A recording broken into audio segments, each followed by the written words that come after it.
Chers amis, bienvenue à cette 11e séance de l'Évangile à bras-le-corps. Les disciples, il n'y a pas encore d'apôtres, vont de surprise en surprise. Nous avons vu la dernière fois la pêche miraculeuse. « Seigneur, éloignez-vous de moi, car je suis un pécheur ». Saint Pierre appelle Jésus pour la première fois le Seigneur. Puis nous avons vu la guérison du lépreux, où Jésus touche un lépreux. Et au lieu d'attraper la lèpre, c'est lui qui guérit la lèpre.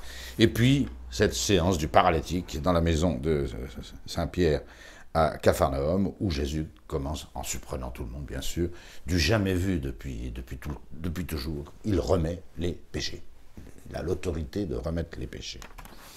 Après cette séance du paralytique descendu sur un grabat, la popularité de Jésus maintenant est à son comble. Il se promène le long du lac de Tibériade, car les villes sont tellement engoncées qu'il doit chercher pour prêcher des endroits un peu déserts où on peut mettre le monde immense. Et il croise, chemin faisant, le long du lac, il croise un certain Lévi, publicain, et qui était assis au bureau de la douane. Alors, c'est l'occasion de dire ce que c'est qu'un publicain. Un publicain, c'est, pour ceux qui connaissent la situation de la France sous l'occupation, c'est un collabo. C'est un collabo. Je crois que c'est pour comprendre ce que c'est qu'un publicain, il faut se souvenir. On sait très bien ce que c'est qu'un collabo. C'est quelqu'un qui trafique et qui aide l'ennemi qui est installé. L'ennemi ici, en Israël, pour tout le monde, ce sont les Romains qui occupent de façon indigne ce royaume, cet ex-royaume d'Israël, en laissant des pantins pour gouverner les petites choses, mais c'est eux qui lèvent l'impôt, et en particulier font payer les douanes. On retrouvera deux grands douaniers. C'est nos péages d'autoroute à peu près, pour se déplacer d'une ville à l'autre, vous devez payer une certaine somme. Or, on est tout près de Tibériade, la capitale de la Galilée, et j'imagine que pour aller de Capharnaüm ou de Corosaïne, les villes du Nord, jusqu'à Tibériade, il faut payer des impôts. Ces impôts, c'est les Romains qui les encaissent. Ce sont les Romains. Donc, les publicains travaillent pour Rome et prélèvent de l'argent, impôts ou douane, prélèvent des impôts au peuple, et puis ils mettent ça. Ce sont des collabos. Et donc, ils sont appelés publicains parce qu'ils sont des pécheurs publics. C'est notoire. C'est notoire. Le deuxième qu'on rencontrera, et non moins célèbre que Saint Matthieu, futur apôtre, c'est Zachée, beaucoup plus tard et beaucoup plus loin, du côté de Jéricho. Mais lui, il était chef des douanes de toute la région. Et il était immensément riche et il avait arnaqué je ne sais combien de braves juifs de Judée. Voilà qui était ce Lévi. Fort curieusement, que ce soit Luc et Marc, il donne son vrai nom initial, Lévi. Matthieu, lui, hésite un peu, voilà, un homme, il vit là un homme assis au bureau, dit Matthieu, de la douane. Il s'appelait Matthieu, c'est lui qui dit, c'est Matthieu qui parle de Matthieu. Mais il évite de donner son nom précédent de Lévi, un nom typiquement juif, et donc qui travaillait pour les Romains. Et Jésus lui dit simplement deux mots, suis-moi. Il lâche tout, il se lève, et il suit Jésus. Il deviendra apôtre plus tard. Nous allons voir tout à l'heure. Qu'est-ce qu'il fait? Il est très content, il est riche, il sait compter, mais il sait écrire, ça on est aperçu, avec son évangile magnifique, et il fait un grand festin chez lui, grand festin. Et il invite plein d'amis à lui, seulement ses amis, vous comprenez, les amis de Lévi, qui devient Matthieu, c'est tous des publicains comme lui, tous des collabos avec l'Empire romain. Ce qui fait que la maison où les disciples de Jésus, Lévi Matthieu, et puis tous ses amis sont là, c'est truffé de publicains. Voilà, et de pécheurs. Ce qui, évidemment, continue d'observer les pharisiens et les docteurs de la loi, qui regardent ça d'un drôle d'œil, hein, et même d'un œil carrément mauvais. Hein. Voilà, ils étaient nombreux et qu'ils l'avaient suivi. Les scribes et les pharisiens, ça c'est Marc, le voyant manger avec les pécheurs et les publicains, disaient à ses disciples, mais pourquoi? Alors ils n'abordent pas Jésus directement, ils disent ça aux disciples de Jésus, ce qui est un peu perfide. Hein. Mais pourquoi votre maître, il mange avec les publicains et les pécheurs? Pourquoi? Ils n'osent pas s'adresser directement à Jésus. C'est dangereux, hein. Jésus a des reparties et puis des arguments, voilà. Jésus, entendant ce que les pharisiens et les scribes disent aux disciples, à ses disciples, aux disciples de Jésus, prend la défense. Toujours, vous verrez Jésus prendre la défense de ses disciples. Ça, c'est quelque chose de merveilleux dans l'Évangile. Il est assez dur avec eux au point de vue doctrinal, parce qu'il les emmène toujours sur des choses plus hautes et plus difficiles, et il ne les ménage guère. Mais quand ils sont attaqués par les ennemis, Jésus prend la défense de ses disciples. Et c'est très intéressant pour nous. Nous sommes des disciples du Christ. Jésus, hein, il prend notre défense contre nos ennemis. Voilà. Jésus, entendant, leur dit... Alors cette phrase est magnifique et est répétée par les 3 synoptiques. Hein. Ce ne sont pas ceux qui se portent bien qui ont besoin de médecins, c'est ceux qui se portent mal. Pareil chez Luc. Luc, n'oubliez pas, est un médecin, entre autres qualités de Luc. Alors ça résonne très bien sous sa plume. Jésus, répondant, leur dit, ce ne sont pas ceux qui sont en bonne santé qui ont besoin de médecins, mais ceux qui se portent mal. On en a vraiment l'impression que là, Saint Luc produit une espèce de diagnostic. Voilà, ceux qui sont en bonne santé ou ceux qui se portent mal. Matthieu répète le même argument, qui a frappé tout le monde, mais il en rajoute un autre. Ce ne sont pas ceux qui se portent bien qui ont besoin de médecins, mais ceux qui se portent mal. Allez apprendre ce que signifie cette parole. Je veux la miséricorde et non le sacrifice. C'est une parole du prophète Osée. C'est une citation encore que fait Jésus, il y en a des centaines, de l'Ancien Testament. Apprenez ce que veut dire cette parole. Ce que Dieu demande, c'est la miséricorde et non pas le sacrifice. Il ne s'agit pas de... Ça tombe très bien. Jésus va répéter plusieurs fois cette phrase dans l'Évangile. Et d'ailleurs, pratiquement le lendemain, dans l'affaire des épis arrachés. Je veux la miséricorde et non le sacrifice. Ce que Dieu veut des hommes, pécheurs, hein, c'est qu'ils aient recours à la miséricorde de Dieu. Et c'est ça que Dieu souhaite. C'est pas d'écraser les pécheurs, c'est pas de les ignorer, de refuser de manger avec eux, c'est pas ça. Ce que Dieu veut des pécheurs, c'est qu'ils aient recours à la miséricorde de Dieu. C'est capital cette phrase. Capital. C'est toute une spiritualité totalement nouvelle. Hein. Voilà. La scène suivante, c'est toujours dans ce petit conflit qui commence à naître et qui va atteindre un paroxysme l'année suivante, hein, entre les pharisiens et les scribes d'une part et Jésus et ses disciples d'autre part. Eh bien, toujours au cours de ce festin, les pharisiens lancent une autre attaque en disant « Mais comment se fait-il que les disciples de Jean-Baptiste, jeûnent et jeûnaient, voilà, et jeûnent encore. Et puis les disciples de Jésus, ils jeûnent jamais. C'est quand même bizarre. Hein. Voilà, le jeûne est une valeur sûre en Israël.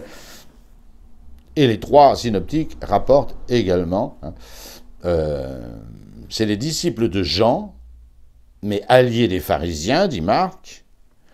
Vous voyez, ces pharisiens utilisent les disciples de Jésus contre Jésus et les disciples de Jean également contre les disciples de Jésus. Ils mettent la pagaille. Hein. Voilà.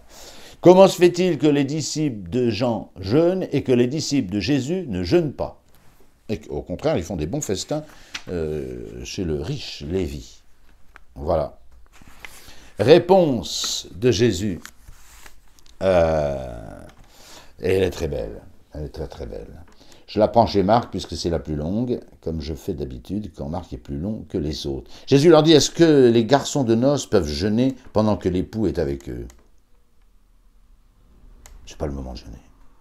L'époux est là, avec tous les garçons, les disciples, les garçons de noces, et est-ce que c'est le moment de jeûner? On est en train, c'est une noce. L'évangile, c'est une noce, c'est une bonne nouvelle.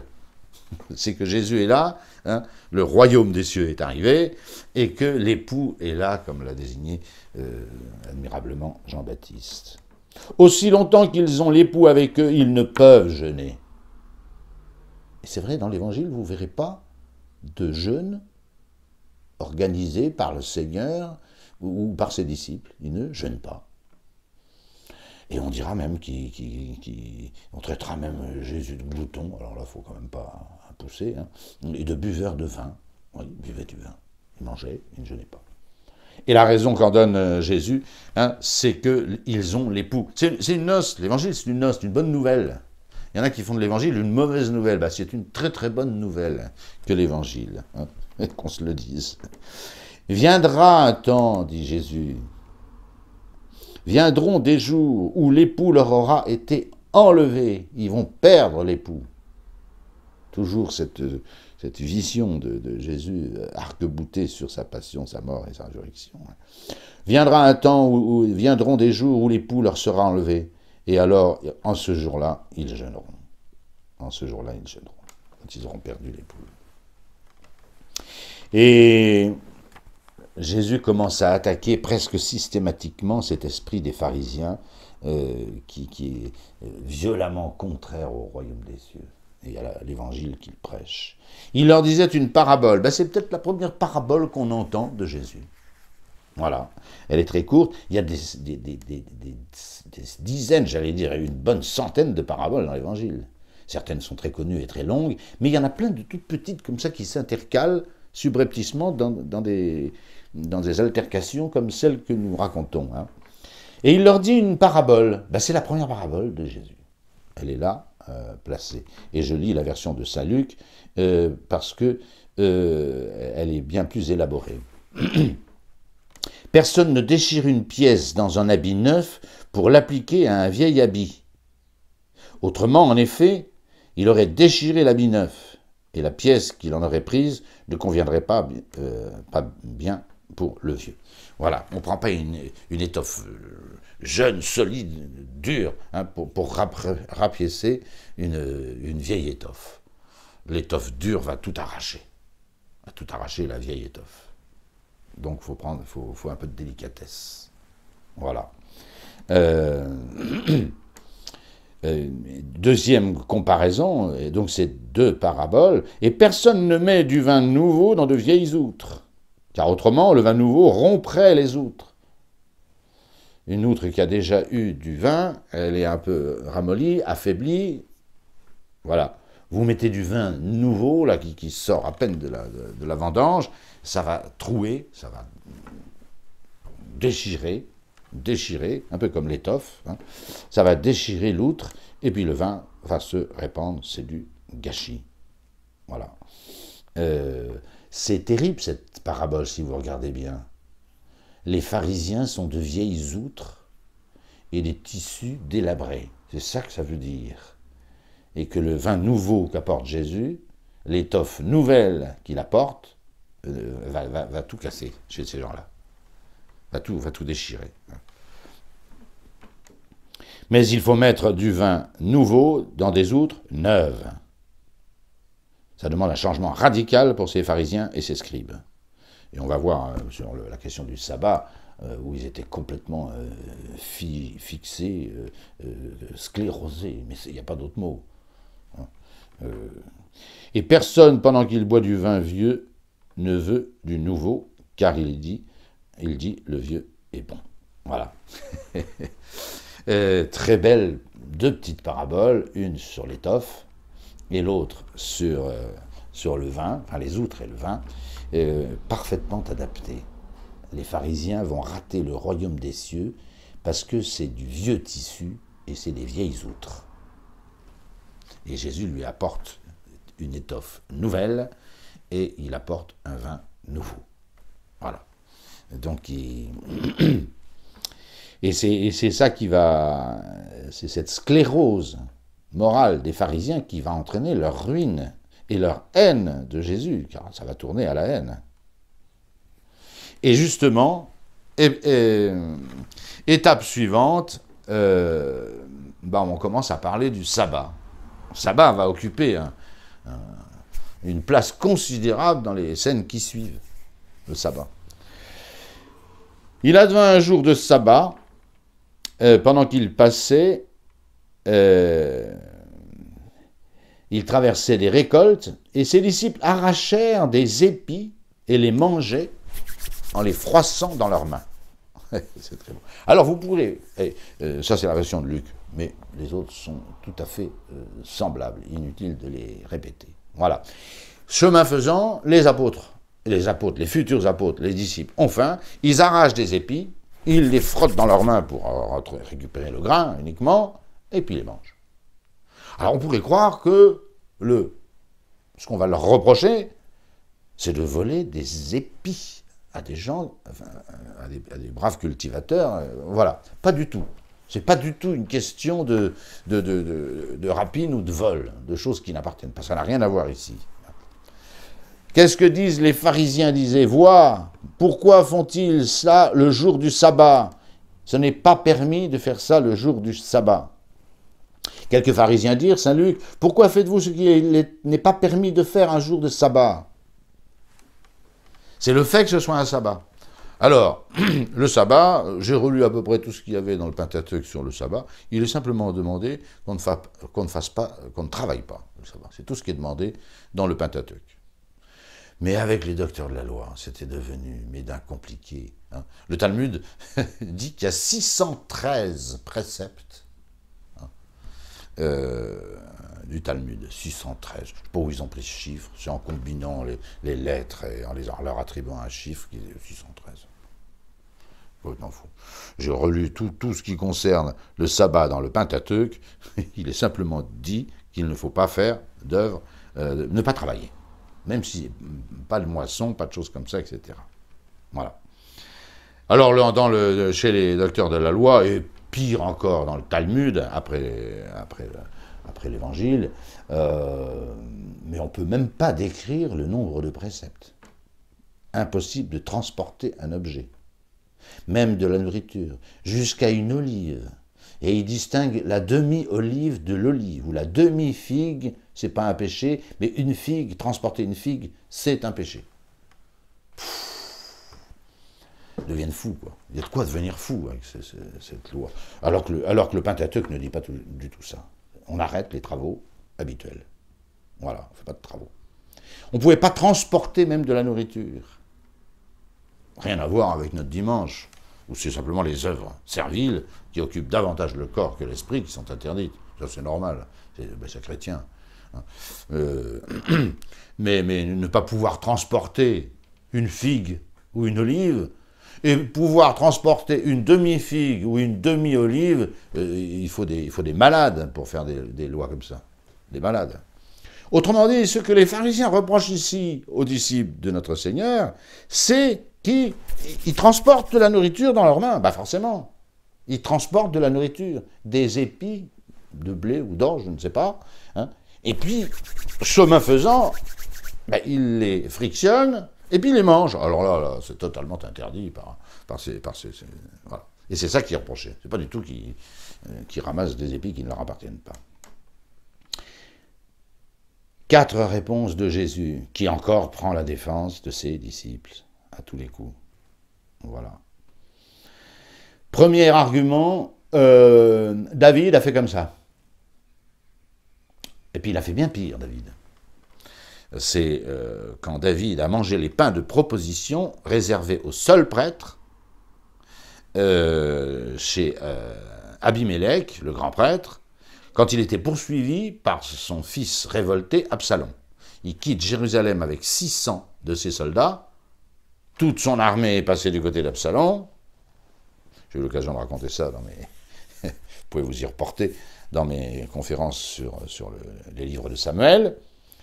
Il arrive avec ses 600 hommes qui sont exténués et morts de faim, il se réfugie chez le prêtre Achimélec, où il récupérera d'ailleurs l'épée de Goliath, qui deviendra la sienne, enfin l'épée de Goliath, avec lequel il a tué Goliath.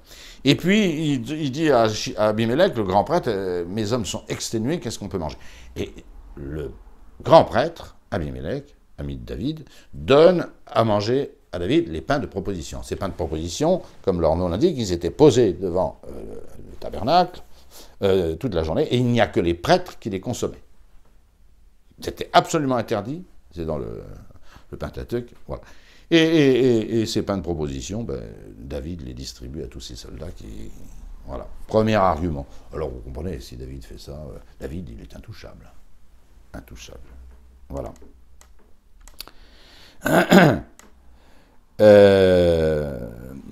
Voilà.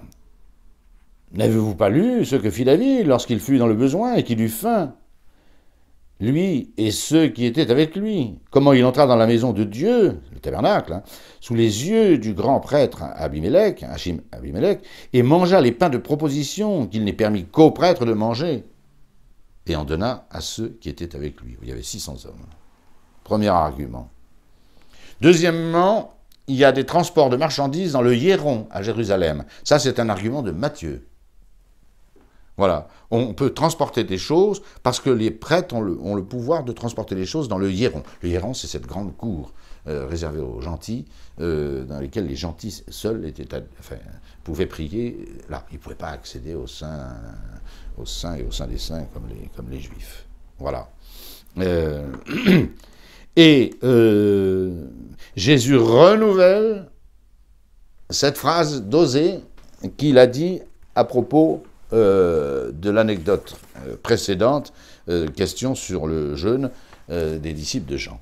Je veux la miséricorde et non le sacrifice. C'est une phrase très très belle et elle donne vraiment la spiritualité du Nouveau Testament. Je veux la miséricorde et non le sacrifice. Et là, Jésus va encore aller très très loin. Il prononce ces phrases devant les pharisiens et les scribes et les docteurs de la loi. Et c'est la troisième fois qu'il va s'appeler lui-même le Fils de l'homme. Et il leur dit en conclusion, alors premièrement, le sabbat a été fait pour l'homme et non l'homme pour le sabbat. Phrase magnifique qui remet l'ordre des finalités. Pourquoi il y a un sabbat? Pour que ça profite à l'homme. Ce n'est pas un asservissement des hommes par Dieu, c'est une sanctification de l'homme envers Yahvé. C'est donc un moyen, le sabbat. Et la conclusion, alors ça, évidemment, c'est une bombe, encore une bombe que lâche Jésus. Le Fils de l'homme est maître même du sabbat.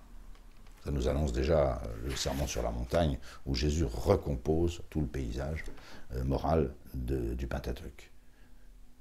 Le Fils de l'homme est maître du sabbat. Ce Fils de l'homme qui, il y a 2 jours avant, dans la maison de Simon, remet les péchés, et bien sachez aussi qu'il est maître du sabbat. Alors ça, c'est déjà remettre les péchés, c'était inimaginable, du jamais vu. Mais qu'un homme dise qu'il est maître du sabbat institué par Dieu, c'est une bombe. C'est une bombe pour ces pharisiens. C'est une bombe. Et c'est parfaitement vrai. Parce que le sanctuaire, le vrai sanctuaire, c'est le corps de notre Seigneur, on l'a déjà vu. Et c'est la Samaritaine. Les vrais adorateurs en esprit et vérité, ils doivent adorer le Père comme il faut, c'est-à-dire parce que Dieu est esprit, on l'adore en esprit. Et donc là, on est dans la vérité. Et c'est le Messie qui va tout changer. Et ce Messie, c'est Jésus, il le dit à la Samaritaine. Il peut recomposer le sabbat. Il annonce déjà les longues tirades du sermon sur la montagne, qui va bientôt suivre, où Jésus recompose le paysage de la loi, non seulement de Moïse, mais même du décalogue, sans le supprimer le décalogue, on est bien d'accord, mais en le modifiant. Mais ça, nous reverrons cela. Retenez ces phrases. Le sabbat a été fait pour l'homme et non l'homme pour le sabbat.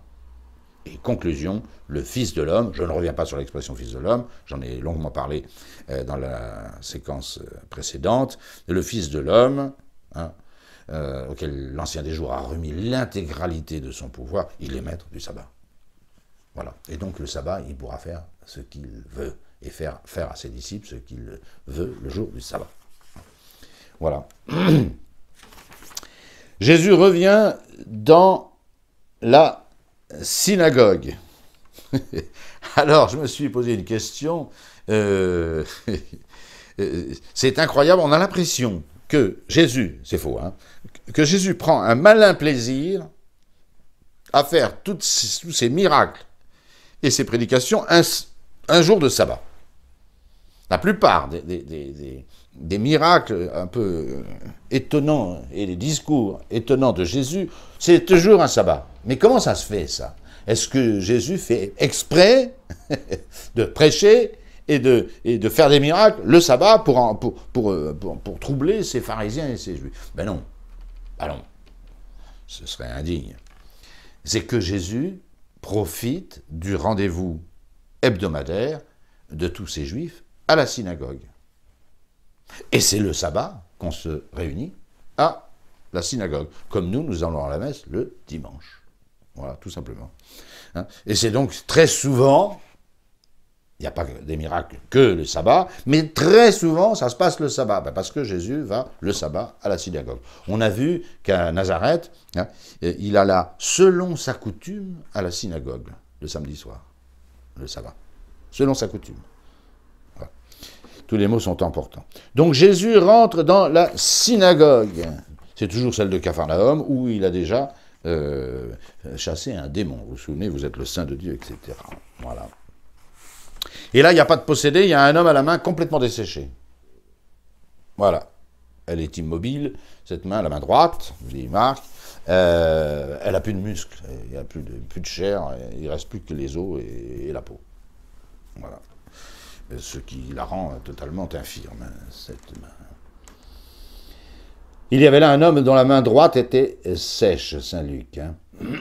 Or, les scribes et les pharisiens l'épiaient pour savoir s'il guérirait un jour de sabbat, afin de trouver à l'accuser. Faire un miracle le jour du sabbat. C'est là où on voit naître, poindre la mauvaise foi, mais diabolique de ces pharisiens. Celui qui fait un miracle utilise l'autorité de Dieu. Donc on ne peut pas, sur une loi aussi pragmatique, hein, et positive, comme on le dira tout à l'heure,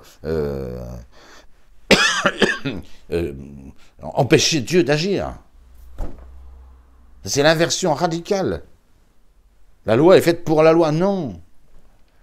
Le grand principe de la théologie morale que j'enseigne à mes heures libres, c'est que la loi positive n'oblige pas quand elle procure un grave inconvénient. Un grave inconvénient. Si vous avez 42 de fièvre, vous n'êtes pas obligé d'aller à la messe le dimanche. C'est clair. Si vous avez votre maman qui est gravement malade et vous devez vous en occuper, vous n'êtes pas tenu d'aller à la messe. Et ainsi de suite pour toutes les autres lois positives. C'est ça que Jésus essaye de rentrer. Hein. C'est la loi positive, on ne mange pas des pains de proposition. Ah ben, quand ces hommes vont mourir de faim, David fait manger ses soldats, fait manger les pains de proposition par ses soldats. La loi positive n'oblige pas avec un grave inconvénient. Et là, mais c'est pire, puisque ce grave inconvénient, c'est de ne pas guérir, de ne pas faire un miracle. Quand on fait un miracle, c'est évidemment que Dieu est là. C'est Dieu qui fait les miracles. Que ce soit le Dieu qui est dans le ciel ou le Dieu incarné, Jésus-Christ, notre Seigneur. Mais c'est Dieu. Alors on ne va pas recomposer le paysage moral et y assujettir Dieu, c'est de la mauvaise foi. Hein. Donc ils épient Jésus. Guérira, guérira pas. Vous voyez, on en est là, c'est presque la cour de récréation. Or Jésus connaissait leurs pensées, il leur dit, il dit à l'homme qui avait la main desséchée, lève-toi, pour que tout le monde voit bien, hein. Tiens-toi au milieu. Il se leva et il se mit debout au milieu. Voilà, synagogue, et l'homme à la main desséchée. Et Jésus leur dit, je vous demande, S'il est permis, le jour du sabbat, de faire du bien ou de faire du mal, de sauver une vie ou de l'ôter. Voilà. Évidemment qu'il s'agit de faire du bien. Jésus ne va pas faire du mal à cet homme. Voilà. Et Jésus, une fois qu'il a prononcé cette parole, je vous demande s'il est permis de faire du bien un jour de sabbat. Et du bien qui vient de Dieu, puisqu'il s'agit d'un miracle. Et Jésus, très psychologique de Saint Luc, hein, promenant son regard sur eux tous, hein, donc Jésus ne regarde même pas l'homme à la main desséchée, il regarde tous ces hypocrites de pharisiens et de scribes, hein, promenant ses regards sur eux tous. Il dit, étends ta main, donc il est au milieu, vous voyez, et il tend la main, sa main complètement desséchée. Il le fit, et la main fut remise en bon état instantanément, dès qu'il la montre comme ça. Et tout le monde le voit, voilà. Et promenant ses regards, c'est Marc, ça, sur eux, avec colère. Ah, Marc note de la colère de Jésus. Et il y a de quoi? Une sainte colère. Il est en colère, il fait un miracle, et ces gens-là vont lui dire, non, non, c'est pas permis, c'est le sabbat. C'est Dieu qui est totalement étranger à leur vision. Mais étranger. Dieu n'a rien à voir avec eux. Il n'y a plus que le sabbat. Jésus, c'est très important, hein. C'est Marc qui raconte ça, donc c'est Pierre qui l'a vu. Promenant son regard sur eux, avec colère, attristé de l'endurcissement de leur cœur, il dit à l'homme, étends ta main. Et il étendit, et sa main fut remise en bon état. Et Matthieu a une version un peu plus longue, puisqu'il utilise encore une autre petite parabole. Il y a une toute petite parabole, il y en a plein. Hein. Quel est celui d'entre vous qui, ayant une brebis, si elle tombe dans une fosse le jour du sabbat, ne la saisirait pas et ne la retirerait pas aussitôt? Combien donc un homme l'emporte sur une brebis, de sorte qu'il est permis de faire du bien le jour du sabbat, même si l'œuvre par laquelle on fait du bien est interdite le jour du sabbat. Alors il dit à l'homme, étends la main, et il l'étendit, elle redevint saine comme l'autre. On retrouvera cette petite parabole développée. Hein. Si ton âne ou ton bœuf tombe dans un puits le jour du sabbat, tu l'en retires. C'est très très bien vu. Parce que imaginez ce que c'est que de retirer un âne ou un bœuf tombé dans un puits. C'est un travail colossal. Il faut appeler une dizaine de ses voisins avec des cordes. Il y en a un qui descend, qui attache le bœuf. Et il faut tirer comme des bœufs hein, pour sortir cet âne-là. Voilà, c'est très bien trouvé. C'est un travail colossal. Or, ils le font tous, parce qu'il y a de l'argent. Alors là, le sabbat, il valse. Il valse. Et Jésus, vous voyez, permet d'aller chercher sa brebis au fond du puits, hein, le jour du sabbat. Heureusement. Le sabbat est fait pour l'homme, et non l'homme pour le sabbat. Eh bien, vous voyez, ce sont ces deux scènes racontées, la scène des épis arrachés, et puis la scène dans la synagogue de l'homme à la main desséchée, qui vont initier le complot, hein, ourdir le complot contre Jésus. C'est à ce moment-là que les pharisiens et les scribes commencent à se demander si Jésus n'est pas un gêneur. Et si on ne pouvait pas le supprimer. Alors, ils n'entendent pas, pour l'instant, dans ce complot, le faire périr. D'abord, ils n'en ont pas le pouvoir, et puis, etc. Mais, Marc note qu'ils vont chercher avec eux des Hérodiens. Ça, c'est très important, ça. Ils vont chercher des Hérodiens. Ils tiennent un conseil de pharisiens, de scribes, et ils invitent des Hérodiens. Les Hérodiens, c'est des partisans farouches d'Hérode Antipas. Or, que vient de faire Hérode Antipas? Sans doute à son corps défendant, mais que vient-il de faire? Il vient de mettre Jean-Baptiste sous les verrous. Et ces pharisiens et ces scribes se disent, s'ils pouvaient en faire autant avec Jésus, on serait débarrassé de cet homme qui subvertit tout et qui détruit la loi, etc. C'est terrible. Hein. Je lis Saint Marc, Et les pharisiens sortirent et tinrent aussitôt conseil avec les Hérodiens, les partisans mordicus d'Hérode. N'oubliez pas que nous sommes à quelques kilomètres de la capitale d'Hérode, Tibériade. Et c'est très facile, si les Hérodiens magouillent auprès d'Hérode Antipas, de faire enfermer Jésus. Bon, Jésus, son heure n'est pas venue, il filera. Hein. Mais voilà déjà voilà. Il ne s'agit pas de le livrer à Pilate, de le juger à Jérusalem, on n'est pas encore rendu là. Mais, Hérode Antipas vient de mettre Jean sous les verrous, Jean-Baptiste, et ils se disent, on ne sait jamais, est-ce que ces Hérodiens ne pourraient pas nous aider à mettre Jésus aussi sous les verrous? C'est inouï. Or, qu'a fait Jésus? Il n'a pas encore vraiment longuement prêché, il n'a fait que du bien, que de guérir, hein, que de chasser des démons. Et voilà. C'est inouï, hein, c'est la mauvaise foi des hommes. Hein. Voilà. Contre lui, sur les moyens de le perdre, hein, quand même. Il s'agit de perdre Jésus. Je suis peut-être un peu soft en disant qu'il pense le faire enfermer par Hérode Antipas. Peut-être plus. Perdre quelqu'un, c'est pas seulement le mettre sous les verrous. Hein. Sur les moyens de le perdre, dit également saint Matthieu. Voilà. Alors, on ne va pas commencer maintenant, mais c'est le lendemain que Jésus va nommer ses 12 apôtres. Et c'est la démarche préalable de son long sermon sur la montagne, qui est vraiment la proclamation du royaume de Dieu. On est à une charnière cruciale de l'Évangile. Jésus va prier toute la nuit, et au petit matin, il prend parmi ses innombrables disciples, maintenant, il a d'innombrables disciples, il va en choisir 12 qu'il nomme, qu'il crée apôtres. Et après quoi, juste après, hein, il y a des foules innombrables que nous détaillerons un peu avec les évangélistes, et Jésus monte sur la montagne, et c'est ce long sermon sur la montagne qui a duré des heures, hein, certainement, où Jésus recompose le paysage de l'Ancien Testament et inaugure la loi de l'Évangile. Il y a deux grands enseignements de Jésus, deux catégories de grands enseignements de Jésus.